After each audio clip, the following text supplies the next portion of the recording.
Hello everyone and welcome back to the video. In today's video, we're going to be going over May Suma Top 14, which was a major that happened this weekend. It wasn't as big as Terra, but still this event had a bunch of top Japanese players showing up and performing at the absolute best. For our top 16, you're going to have Matsunabe, Rei-Raccoon, Shirayuki, and SSSR in 13th. Senra, Kananabe, Ryuo, and Subo in 9th. In 7th, you're going to have Nao and Toraguri. 5th place, Tsubaki and Snow. 4th place, Alice. 3rd place, Showers. 2nd place, Riziasu. And winning the entire thing, you had Mia. Now, this event was insane. Of our top 8 seeds, only 3 of them actually got into the top 8, and that's going to be Snow, Tsubaki, and Mia. And the rest of them all got 17th place. You're going to have Doramigi with losses to Riziasu and Rei-Raccoon. Honestly, not too big of a deal for me. Every single time Doramigi does have an underperformance at a tournament, it doesn't really matter because he is such a new player to the top level. These are all just experiences that he can learn from. And the next event that he goes to, he is going to be even stronger. So yes, it is an underperformance. It's an underperformance for all of these guys, but it's honestly not the end of the world. Hito as well ends up losing to Repo and Toraguri. Those are two matchups that I think Bowser definitely struggles in. Like, Banjo by no means is a good character, but it is one of the characters that can definitely bully Bowser because that character is like really massive and there's a lot of hitboxes that Banjo can throw, especially with the eggs that are very annoying for Bowser to deal with. You're gonna have Osimo losing to Senra and Shower, so that is 2 Jigglypuff players beating 2 Shoto players at the top level this weekend, because at Terra you're gonna have Base Mage with a win over Takara as well. Meki's gonna fall to Subo and Shirayuki, so that's 2 Inkling players making massive upsets on top 8 seeds. And finally, you're going to have level 1, who actually had a crazy losers run, getting wins over Hayase, Mero, Lunamato, Karage, and Navy for 17th place, but he did end up losing to Gam in the winner side of bracket, and then Tsubaki had the misfortune of playing him in the loser side. So to all the top 8 seeds that ended up getting 17th place, they're kind of funny that they all got 17th place. Again, it's not the end of the world for any of them. It's not a great placement, but it's not like they bombed out super hard.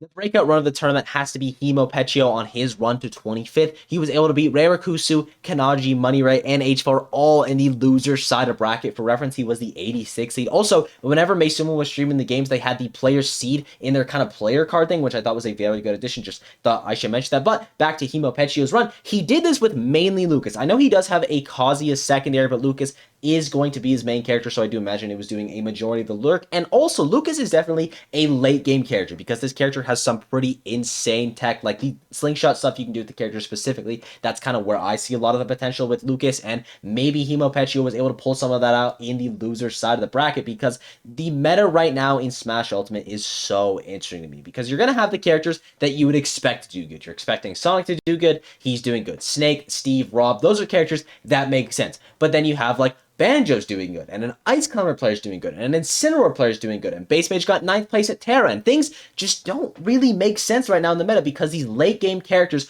are coming out. You're having 1 or 2 experts of a character getting some insane results. I'm not saying Himo Pecchio is guaranteed the prodigy of Lucas. I'm just saying he's someone that you gotta look out for. And before we do move on to the top 8, there's a couple more players that I really quickly do want to give a shout out to. The first one is going to be Matsunabe. Was able to pick up wins on Naie, Noi, and Repo. And honestly, I think saying Matsunabe has a chance to be the best Falco in the world by the end of 2023 isn't unrealistic, because the top 3 Falcons in the row right now are him, Masa, and Tilde. And Masa and Tilde do not go to a lot of events, and Matsunabe actually does go to a lot of events and has been getting better from event to event to event. So I could definitely see by the end of the year him being the best Falco in the world, especially if he keeps performances like this up. Ryuo as well. I mean, he looked phenomenal at this tournament. Got wins on Karage and Toraguri, as well as taking Mia to Game 5, the only player at the tournament that was able to take him to Game 5. And honestly, the only player at this tournament that really had a chance to beat Mia. Mia won this thing very dominantly, but we'll get to that later. But huge shouts to Ryuo for being able to actually contest with him, because Mia just looked so insane here. You're going to have Senra as well, also getting 9th place. So both Base Mage and Senra are able to get 9th place at major events this weekend, which is pretty sick. And we are going to be moving on to the top 8 now. But if there's any player I left out at any point in the video, please just let me know down below. I'll be sure to tell you how their placement was. But on to the top 8.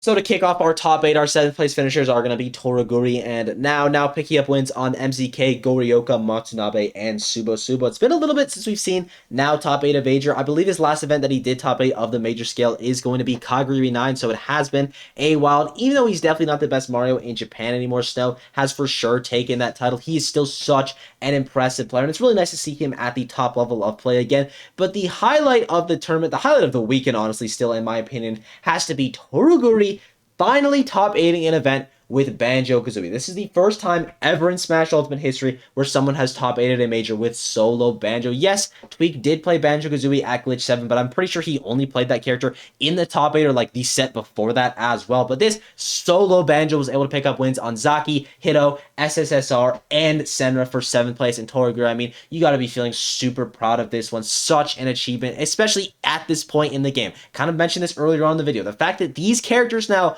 are finally starting to get results when the meta is like pretty much finalized is absolutely insane to me.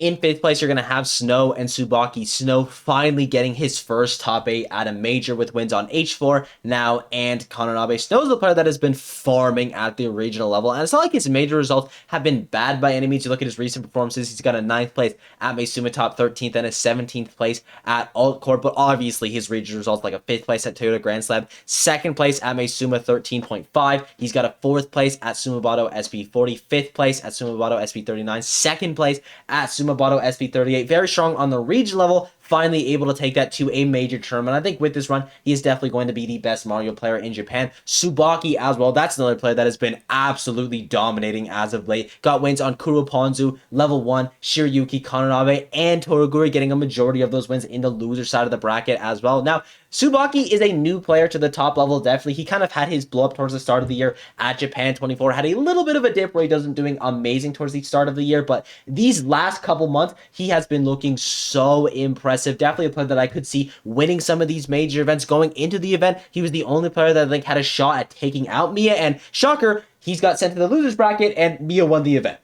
In 4th place, you're going to have Alice, 3rd place, Showers, and I just got to say that the Roy results have fallen off a cliff this year. Now, that does make sense because Hikaru hasn't been playing as much Roy, as well as just not playing as much in general, and Cola has pretty much retired from the game at this point, though I do believe he is coming back later on in the year. But Alice, he is the light in the dark, getting wins on Yamadi, 2 wins on Tsubaki, and a win on Subo. Just looked insane at this event as well, being one of the only players to be able to take a game off me. And I know that doesn't sound like a lot, but believe me, it is. He just looked super impressive overall. Alice is a player that sometimes just pops off randomly at events. Now, a lot of the events that he's going to, he isn't getting these performances, but his peak is so insanely high, and I really do hope that he can figure out some of his consistency issues, because if he's able to repeatedly hit this peak, he's going to be like a top 20 player in the world. But the arguably run of the weekend has to go to Showers. He lost very early on to Subo. Shout out to Subo as well, ended up getting 9th place at this event with a bunch of very strong wins, like wins over players like Showers. He was also able to get an upset over Umeki as well, so big ups to him for that. But back to Showers, he was able to beat Kajin, Wada, Yamadi,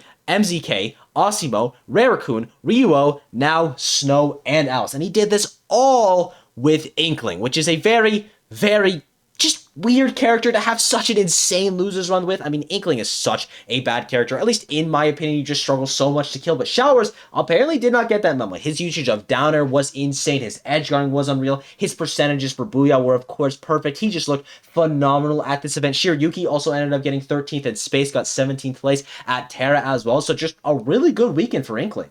And our finalists are going to be Riziasu in 2nd, and of course, Mia in 1st. Riziasu picking up wins on Matsunabe, Dorameki, Senra, Snow, and Showers. Now, Riziasu, this is going to be his first top 8 of the year, and he went super deep into the bracket this time around. Violet and Marth were the characters that were putting in a majority of the heavy lifting, which is pretty insane to me because Marth is not a very good character, but Riziasu clearly doesn't care about tier lists or honestly anything because he's playing like 40 characters at the top level, and I'm not even exaggerating there. He also brought out the Mii Brawler in the Grand Finals versus Mia. That is one of the few times that Mia lost a game in this tournament. Speaking of Mia, let's talk about his run. He was able to beat Yoko, Kome, Ryuo, Alice, and Riziasu twice. Again, lost 1 game to Riziasu in the Grand Finals, lost 1 game to Alice in Winners Semifinals, lost 2 games to Ryuo in Winners Quarterfinals, and did not drop a single other one throughout the entirety of the tournament. He was the heavy favorite going into this event. He won. Not really a big surprise. Mia is a player that has just been looking so unreal as of late. He's honestly a player that I could see being one of the front runners for the best in the world, which isn't that crazy to say because, you know, he was ranked top 3 on the Lumi ranking, but I feel like in a lot of people's mind, it was just between Akala and Spargo. But the way that Mia has been playing as of late, he is definitely someone that needs to be added to that conversation of who can be the best in the world. Now, obviously, that 49th at Cog Gribby is going to make it a little bit more difficult for his season, but both him and Spargo are in a similar situation right now where they have incredible results across the board with one massive underperformance that they need to overcompensate for, and if Mia keeps winning events like this, and spoiler, he will. He's definitely a player that I could see potentially taking that title of #1 in the world. And I thank you guys for watching. I hope you enjoyed. The support has been absolutely unreal lately. If there's a player I left out at any point in this video or anything that I just got wrong, please let me know down below. Support has been absolutely unreal. Be sure to sub, all that yada yada, and I will see you all in the next one. Bye-bye.